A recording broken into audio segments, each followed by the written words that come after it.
Hello, everybody. Welcome to another episode from the RPA Vanguard channel. My name is Andy Menon. In this video, we are going to be talking about how to track real-time progress of your UiPath automations in apps using the concept of interim process result. Let's get started.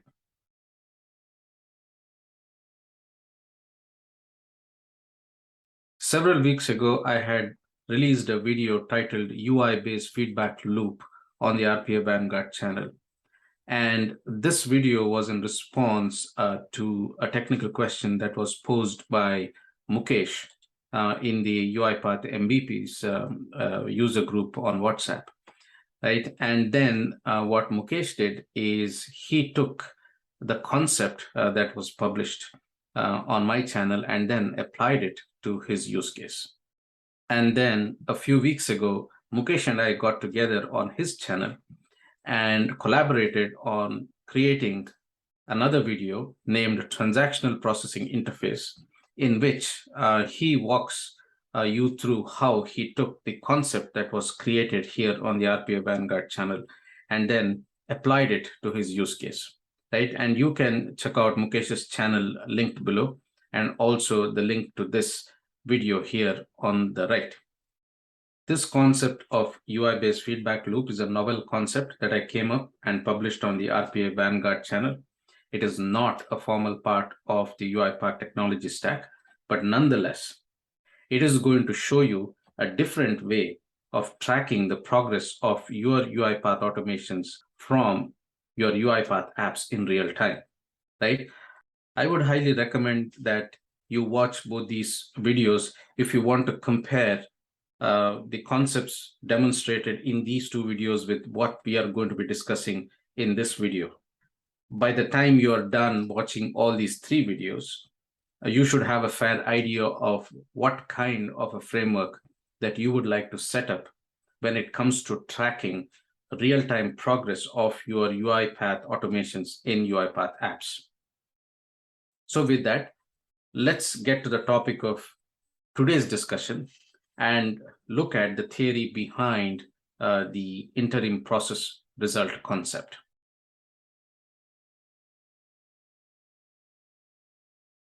So let's get into the concept of interim process results by looking at how a conventional automation functions and how we are normally used to working with inputs and outputs, right?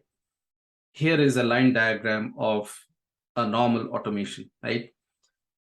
We all know that it has a start and end point, and it also has an exception endpoint. And usually an automation kicks off with inputs, right? There may be one or more inputs, and the number and type of inputs are different depending on the functionality of your automation, right? The automation receives its inputs, and the automation starts, and it performs its intended function, and along the way, it performs some logging. And if the process executes successfully, then the automation ends. And optionally, if the automation is supposed to return results, it will output those results, right? In case the automation runs into some kind of an error or an exception, the execution of the automation stops and an error is returned. And this is how we are used to working with conventional processes, right? Not just UiPath, but anywhere in any kind of technology stack. When you have a process, it gets inputs, it processes those inputs and gives us some outputs. So how does this compare with the concept of interim process results? Here's the line diagram of the interim process results, right? Here again, we have this automation. It receives its inputs and it starts, and it performs its business function. Now, here's what's different from the previous process that we saw, or the conventional process that we saw. As the automation is progressing, as the process progresses, the automation takes the time to broadcast intermediate results out, right? In between the process. As the process is running, there will be interim results that are broadcast from this automation, right? The nature of those interim results depends on the kind of application you're building. The simplest will be the progress of this process, right? Any process starts at 0% completion rate, and then it progresses towards 25, 50, 75, and finally 100%, right? And it can also be intermediate data that you might want to broadcast as part of the intermediate results. So once the automation completes running, it will send out an ultimate output, which is usual, which does not change, right? One of the things that you would want to observe here is I have highlighted the term broadcast, right? The reason I've done that is because it is not always necessary that you have to have an app, right, to track these interim results that are broadcast by the automation. The automation will still work if you don't have an app, but the interim results can be tracked by an app, and it can show or display the real-time progress of this automation on the user interface, right? And that's why I'm saying that the results are being broadcast and not returned, because a broadcast is like a radio station broadcast. Just because the radio station is broadcasting their program on the airwaves does not really mean all the radios have to be on to receive them, right? So that's why I'm saying that that I've used the term broadcast, right? But the concept of interim results is used to track real-time progress of your automation on the user interface of the UiPath app, right? So just to make it clear, if you have implemented interim results or interim process result in your automation, it will still work without an app, right? So I just want to make that clear.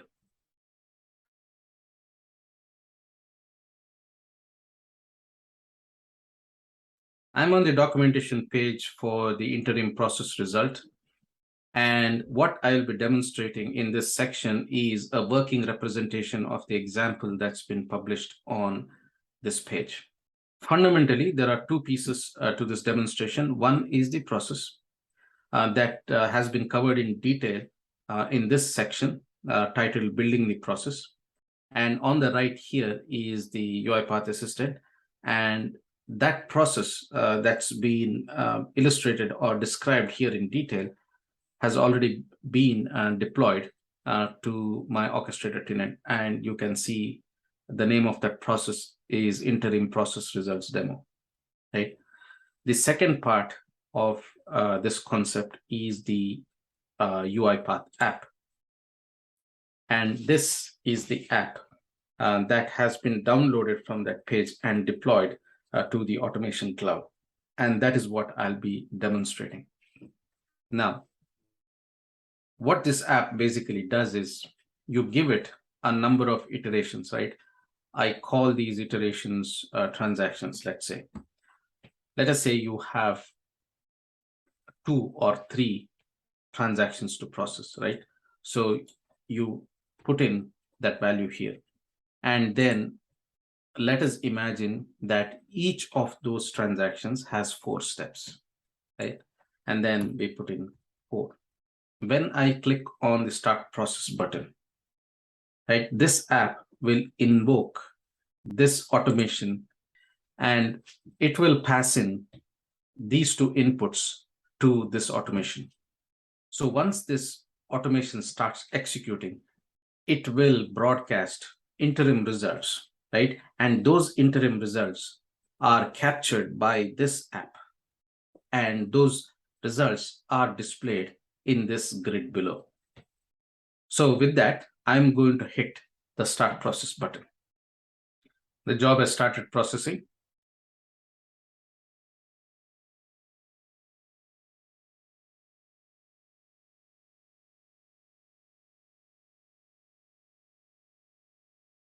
You can see what's happening here.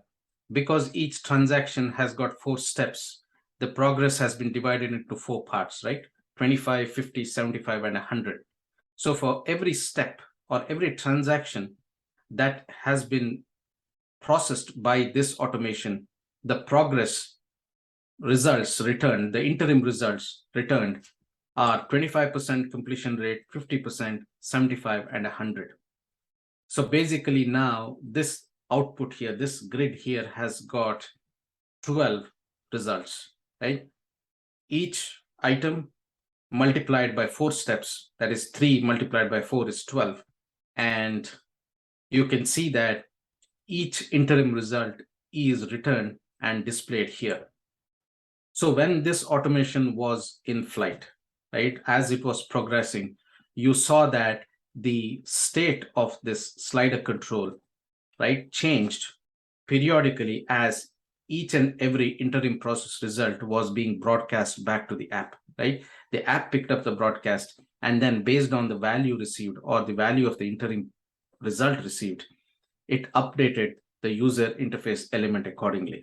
And that is why you saw this slider control go from 0 to 25, 50, 75, and finally 100%, right? In concert with that, right, you saw that the interim process results were returned and logged to this data grid here, right? So we have each process or each item, item number 1, and each step and the progress of each step logged in as 25, 50, 75, and 100. Now let's run a second test. This is going to make it easier. I'm going to say 1 item to process, and I have 5 steps in this item that I need to process, right? And let's see how the output is going to be different.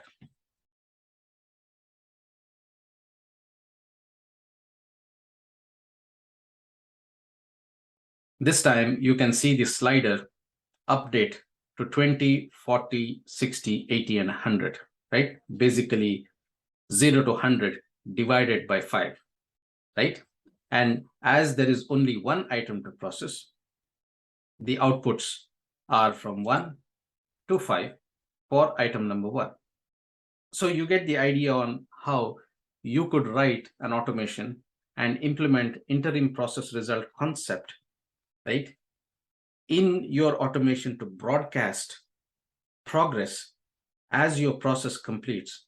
And then in your companion app, you can track those results, right, and then post them on the user interface of the app to help your app users track the progress of their automation in real time, right? And this concept is that simple. All you have to think about is how many transactions your automation is going to process, and then how the number of steps in your process are going to be divided for you to return these interim process result back to the app. That's pretty much it, right? So now that we have seen the demo in action, we'll go back and look at the automation first, followed by the app.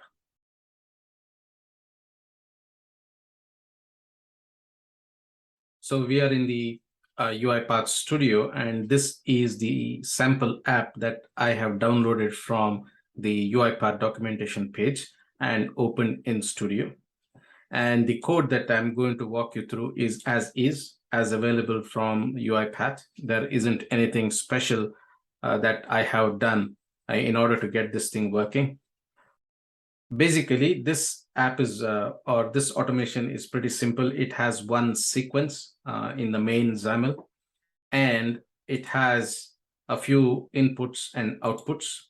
And you can recognize the number of steps and the number of items as those coming from the app, right? The number of items and the number of steps in that item.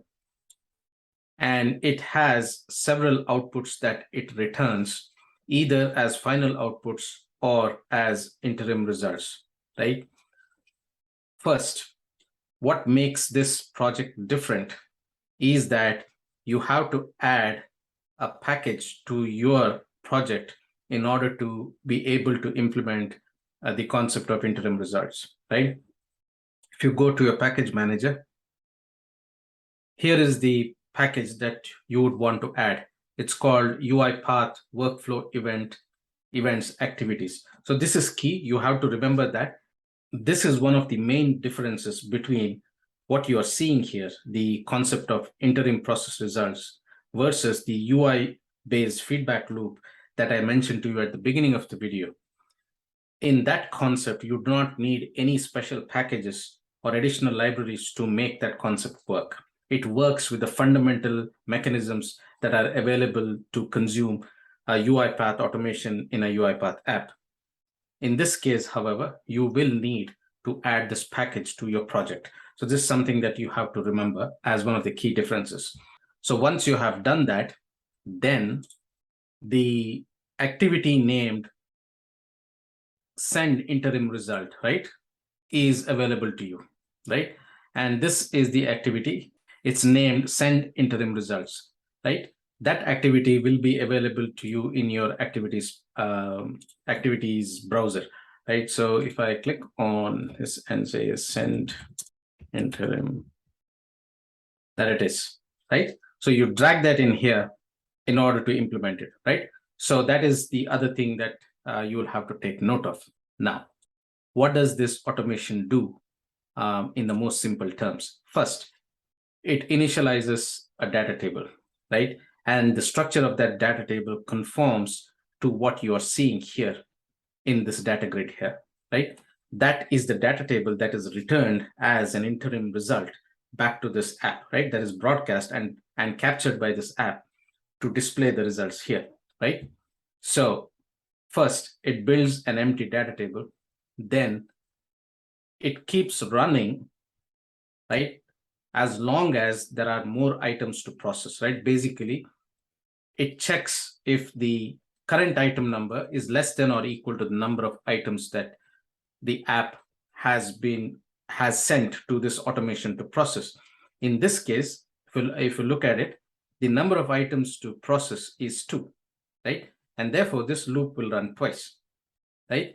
So if there is an item to process, it comes in here, and then it checks how many steps in that item or that transaction it has to execute.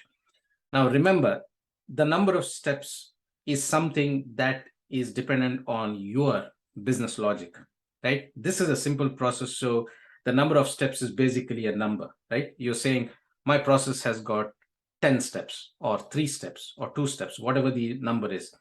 But in your business process, the number of steps have to be divided logically based on the business function that your automation performs, right? So basically, you might have initialization, then you might have the main business logic, and then you might have cleanup, right? And then finally, you might have end process, in which case the number of steps in your actual process might be 4. Now it's up to you to divide the interim process results based on the logic of your application, right? This is just an abstract demonstration, right? So in this case, if you look at the default value for the number of steps, it says 3. So now again, just like the number of items to process, there is a counter to check the number of steps. And if the number of steps is less than or equal to the steps that have been passed in, then the automation steps into the part where the actual business logic is executed.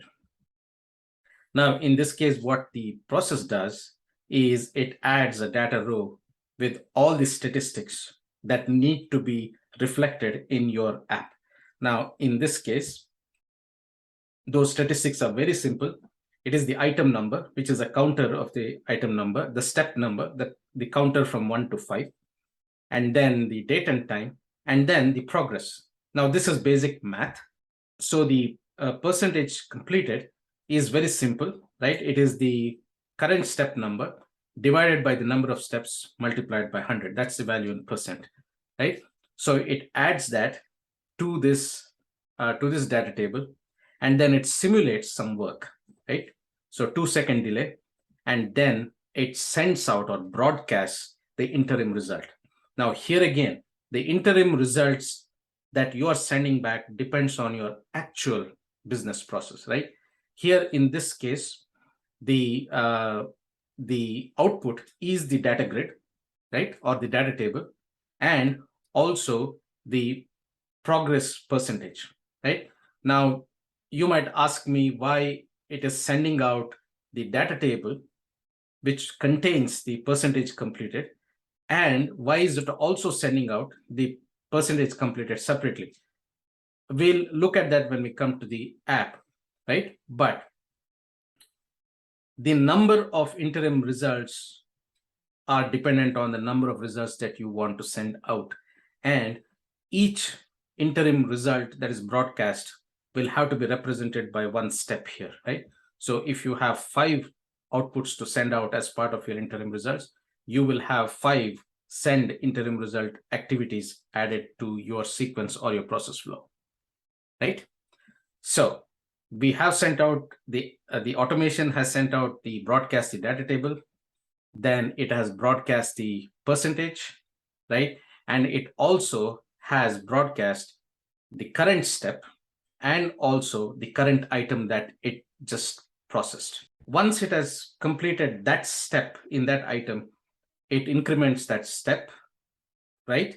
And then that inner while construct will continue, right? And continue to run and broadcast results out or the interim results out as long as there are the number of steps to process, right?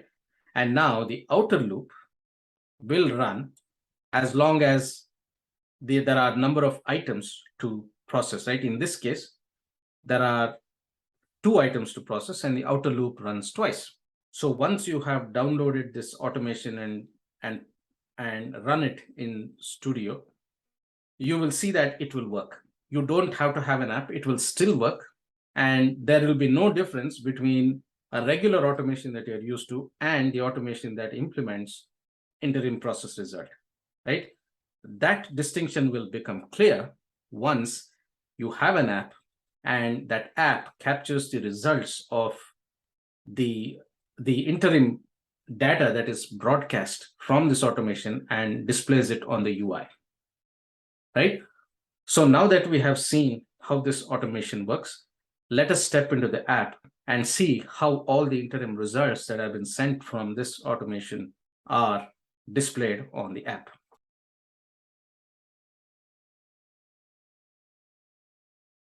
We are in Studio, UiPath App Studio, and this is the app that you saw in action.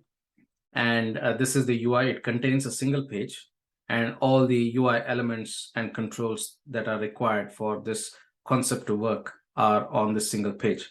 And as usual is the case, you will have to deploy the automation to the instance of the automation cloud you have access to, and then pull that in to your app, right? I'm not going to get into the detail of that. It has been discussed elsewhere on the RPA Vanguard channel, and there are several videos out there.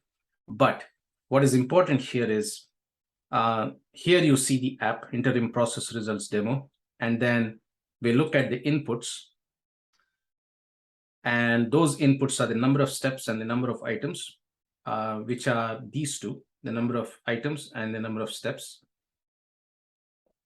And then you see the output. The outputs are the percentage progress, which is a numeric value, the data table. So if we click on this data table here, these are the statistics that you see displayed in this grid below: item number, step number, time, and progress. And those are the 4 pieces of statistical information that are displayed in this app. Then comes the current step and the current item, right? Now, all of these are returned separately because they are required to control other UI elements, right? Here, you can see that the current item being processed will be displayed here. The current step to be processed will be displayed below that. And therefore, you need to individually return the current step and the items to be displayed on these two display controls here in this part of the UiPath app. Now comes another important part of it, and that is the out progress percentage, right?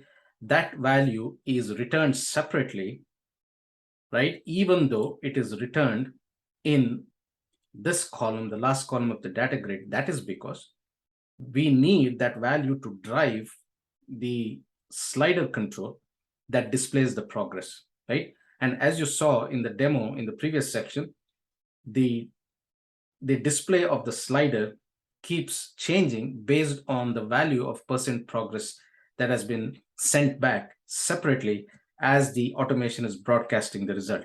And that is why you need that out progress percentage returned separately from your automation. And I made that mention specifically in that at that point in the automation code that we reviewed in the previous section, right? Now that we have seen the mappings between the app and the automation, right? Let's take a look at how the inputs provided to the automation are mapped to the UI controls of the app. So for that, I'm going to click on the input part, and please do take a note of these two input elements. They're in number of steps and in number of items. And I will switch to the app UI. And if I click on the control here, number of iterations, here is the binding. It is bound to the element in number of items. And then it is, and if you switch to the other input element, number of steps in item, you see that it is bound in number of steps. Remember, these are not app variables. These are the inputs that are mapped between the app and the automation, right? So this is not an app variable. Okay. The next would be the start process. If we click on this and get into the events and edit the clicked on rule, here we call the start process rule. And obviously the only process that we have to call here is the interim process results demo. We drag that in here. And then because this is an attended automation, it is set to attended, which means that only one instance of a front end or a foreground process is going to run when you click the start process button on the app. So there isn't any additional configuration that you require to call the demo process, and you don't have to configure any of these additional steps. And this particular rule is pretty simple, right? You click on the start process, it calls the demo process as an attended automation, right? And we close this out. So this is the input side of things, right? You are providing the following two inputs via the app, and you are starting the process. Now the process is going to run, and as it runs, it will broadcast the results back to the app, right? The app picks it up. And now it's time for the app to display the outputs, right? So if I go back here and click on the output, the first two elements that are coming back are out current step and out current item, right? And if we go back to the app UI, I mean, and click on current item being processed, there's an expression next to it. And if we go into general, you can see that it is mapped to out current item, which indicates that this is the output broadcast by the automation that has been picked up by this app, right? And this is the current item. Similarly, the current step is out current step. The next would be the slider. And if we click on the slider here, the value binding of this slider is bound to out process percent. This is another output sent back by the automation as an interim results. And you can see that it is, if you hover on it, it says out progress percent, right? So as the progress keeps coming back, 20%, 40%, 50, 60%, etc., this slider will change its position according to the value that it has received. Obviously, you have other default configurations here. The minimum value is 0, the maximum value is 100, and the increment, all of these are left at default, nothing additional required here. And then above the slider is this expression, and this is the value in a numerical representation that is displayed above the slider. So if the slider slides to 20% completion rate, then that numeric value here is displayed for clarity, right? Because you really can't read the progress of a slider just by watching it slide. It's just a visual representation. And if you need the accurate numeric representation, this value display here is going to help, right? Now, the last part of this, which is the most important, is the statistical part of it. And as we recall, if we go back into the automation mapping and look at the output, here is this data table that's been broadcast back, and all of these values or the statistics are represented in this data table, and that out_progress under data table is bound to this data table here or the table control here on the app UI. So if I go back to the UI and click on this table control here, here is the data source. It says out_progress_table.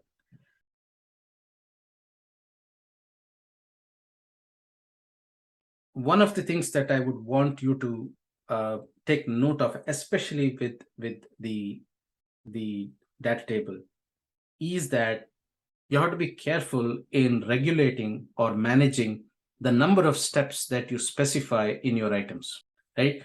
If you have one too many steps to report back to your app, right, as each item is being processed, then your app can suffer efficiency problems, right? Performance problems. Let me give you an example. Let us say that you give this app the input of 10 items, and each item has 100 steps, right? If you report or if your automation broadcasts one step, right, every step that it has processed, right, because you've got 100 steps, and if you write your code in your automation to broadcast each step back to your app, then you will have 1,000 steps that will be logged in this grid here. 1,000. That's because 10 steps multiplied by 100, right? So be very, very careful in designing your application or your automation on how you divide the number of items or transactions and how many steps each transaction contains. Because if you don't do that right, then basically every time this table comes back and is picked up by the app, it'll keep getting bigger and bigger and bigger, right? And your app will suffer some kind of an operational inefficiency. So please do be careful about that. And that is the reason why you saw that while we demonstrated this app in the previous section, we limited the number of steps here, right? We did not give it one too many steps. So please do be careful and take this into consideration when you implement interim process results in your automation. Remember, the app does not have any control on this, right? If you have designed your automation to return one too many steps, you're going to have problems.